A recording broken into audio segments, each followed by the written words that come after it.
तोहर बात न भूलई ह, दोहरा उठा के सीधे तुम चलिए ह। अच्छा ए हो कर इंतजार तोहर बात न भूलई ह, दोहरा उठा के सीधे तुम चलिए ह। बुझला छठी माई के क्रिया बारे, छठी माई के क्रिया बारे, भूली हाना बात के। अच्छा ओढ़नी में अकुरी बांध के लइहा अब रंगाबाद के घाट पे।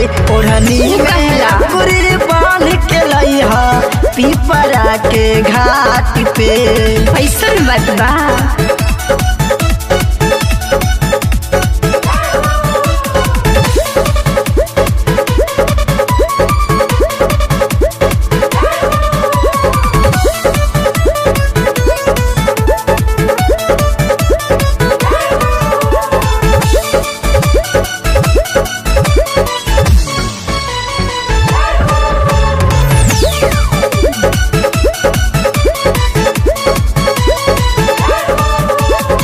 लाल टी शर्ट हम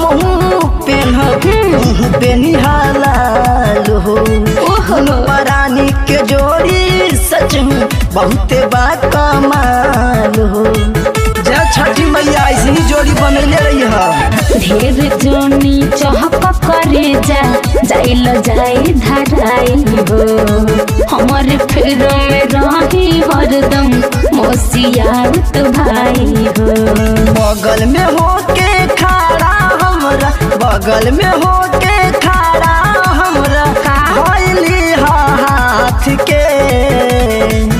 ओढ़नी में अकुरी बांध के लइहा देव उमगा घाट पे। ओढ़नी में अकुरी बांध के लइहा सासाराम के घाट पे।